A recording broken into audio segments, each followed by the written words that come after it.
Give an example of when your parents told you not to do it that way, but you still did it that way. Like, explain why you did it. Like, give an example. They told you don't buy this. They told you don't go here. But why? Like, why did you not listen? The next example I have is my car. I bought a car and told me not to. I did anyways. But why? Why not to? No. Why did you still buy the car? Yeah. Like, I wanted to be cool with like my homies. They all had cars, so I'm like, I'm trying to be cool. I want to fit in, do some do stupid things. Yeah. They told me not to. I don't have the car. So what was their reason behind it? They told you no with the lecture. They told you no because why? Because I didn't have my stuff together. I didn't have. I was irresponsible. So they seen if I had a car, they already knew what was gonna happen. Yeah. And it did happen. So did you agree with them? Like you knew you were irresponsible? You said, fuck it, I'm gonna try to get the car anyway? Or you didn't agree with them? Like, man, I got this shit. I could do this shit. You felt responsible. It was just because your that right there because the priorities wasn't lined up with what you were But after the fact, after getting the car, not running and having to spend all the money and get all the shit to get it, like, then did you start saying, like, damn, this niggas told me not to get this shit? I'm like, okay, so how many people at this table, not you, you haven't got that many years in there yet, but have, especially at our age, been told by their parents like a bunch of shit, like life experience and stuff, and then now at our age, you're like, damn, nigga, it was pretty much right on a lot of shit. Give an example. Like their advice was like, oh shit. Like, give an example though. Like, share. Like, what's the example? Sheesh. My mom was like, yeah, go to school, go to college, all that different, But like, yeah, I mean, I went to college for a little while and whatever. So I was gonna be a pharmacy technician. Okay. But then, I did it the hard way. Like, I didn't have no transportation. I didn't have a lot of different shit. And I didn't even have financial aid. Everything came out of pocket for me. And I just did one semester and I didn't, I just gave up? Yeah, but I mean, but when I thought about it, because like, even with tattoos, it's like medical field, you know what I mean? All of that stuff is still medical grade, but I didn't ever even need college to even freaking obtain it, you know what I mean? Well, yeah, cause I think that has to do like because you got talent. Like sometimes talent overtraces the actual education.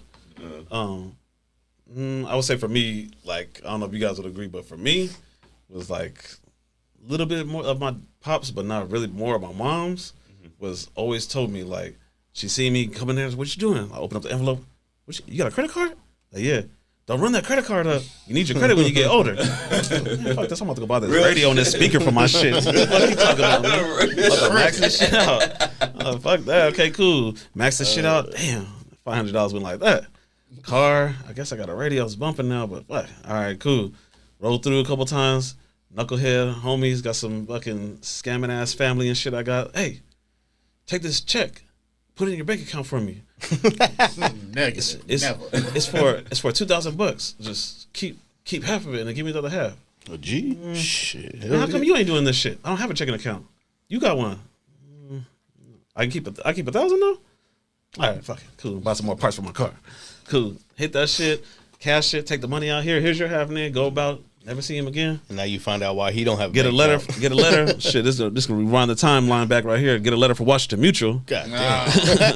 Open this shit up. Yeah, y'all don't even know who Washington Mutual is. It's Chase now, yeah, but like Washington Mutual. Yeah. Open the letter Washington Mutual. I owe $2,000 plus $40 bounce check fee. What the hell is this? Call my cousin. You ain't answering the phone. Man. Pay this shit back. All right, fuck it. I ain't pay this shit back. I can go without a checking account. Fuck it. Checks. Man, 10 years later, man, I'm out here struggling. 400 credit score.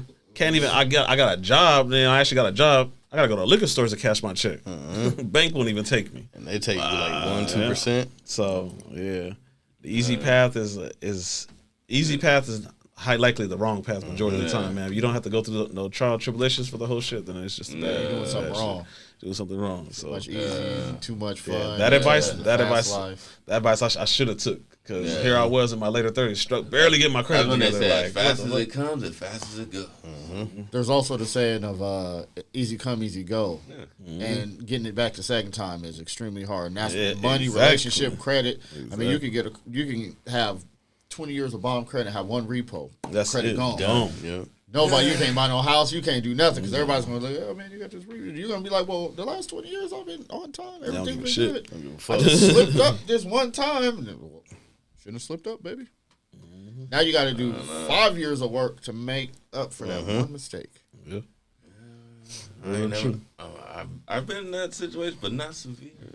All right. So lastly is gonna be, what mistakes have you went through to make sure your situation where you're at now and your relationship is now is where it needs to be. Use my brain.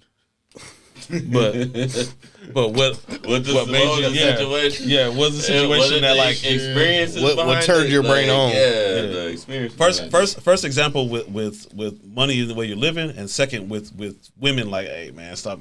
This is the one for me. Like, not all I was going through a bunch of shit. I think it wasn't even the women. I think it was the kids. Kids? Yeah, for me it was the kids. Okay. It was. I woke up. They used to come over. And we would all kick it in the living room, and then I had my daughter. And then one day I just said to myself, like, what the fuck am I doing? Like, I got my own kid coming, and then I got my boys here, and we pretending to be camping in my parents' living room. We're on air mattresses. You know what I'm saying? We in there with the air mattress, and we're acting, or we'll go in the backyard and pop a tail. I don't know if you remember. But we would tell the kids we're going camping. Yeah, and we remember we be at my pop and my mom house, and we be with the tents in the backyard. Yeah, in the backyard, bro. And they didn't know any better. It was like on some Pursuit of Happiness type shit. You know what I'm saying? When they was in the subway, he was like, "It's a dinosaur." Yeah. Imagine, son. Yeah, like we laying in the backyard, we done barbecue. You know what I'm saying? We looking at the stars. Okay. And the kids, their minds was completely. Yeah, I was like, To them, it's fun. They having fun. Yeah, they're like, we're in this big backyard, and we're doing it. Okay. And in my head, I'm going, I'm a crummy ass dude. But then I'm like, not crummy, bro. You just got to get out of. I mean, you basically supplied with what you had. So like you remember, like I walked away from the shop and I walked away from everything. Yeah. Like I got to do something different. I got to put myself. Like you always say, destroy and then rebuild. Yep. I had to destroy everything. I had to fall off. I had to have not have nothing in order for me to get on my grind and get. Because it gives you a clear path and vision. You know like you're not focused on trying to be like the homies. Yeah. You're not trying to hang with the homies. You ain't worried about none of that. You're strictly soul searching and cleansing yourself to put yourself at where you want to be, where you need to be, and what you want. Set goals for yourself.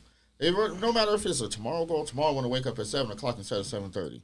You know what I'm saying? Once you accomplish that, you feel good on the inside. And for me, that's what it was. Like, I wake up, hell yeah. My kids is in a tent.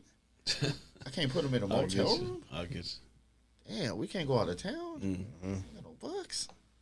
You know what? Let me walk away from everything. Let me separate. Yeah, my girl left me. I didn't understand. I was heartbroken. Like, what the hell? But then, like, now I understand why people walked away from me. Like I told you, like, one thing that Lex told me, one and only thing in life. I asked him one day, why do people not want to hang out with me? He said, bro, because you bring rain to the party. He said, He said, a dude can have the cleanest car and you'll find one speck of dirt and one scratch and you'll hate on it. Yeah. And that's what it was. And actually, this is God bless that true. brother. Yeah.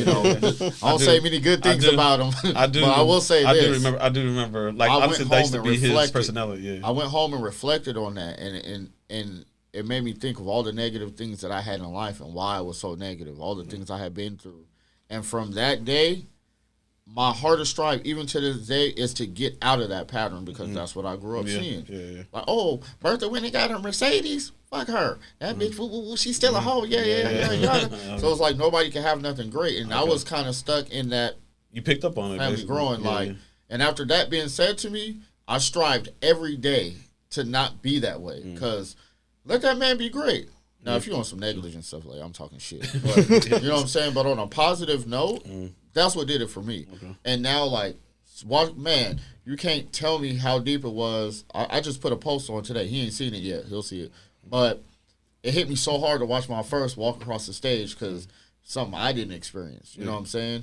So I was like, man, through all the headbutts and slamming them and eyes rolling back in the head and all the stuff we've been through, to be there and to see him walk across the stage happy, excited, oh, man, that tore me down, bro.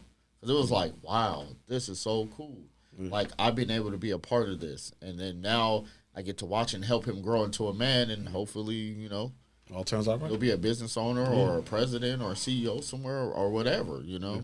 A lot of people, they take that for granted. They just want to buy their kids nice shoes and be friends with them. And All the shit they didn't have when they was a kid. Don't And want it's to teach like, them I mean, I didn't want none of that growing up. I just wanted time, which is why I work nights and I'm home during the day. So they see me. You know what I mean?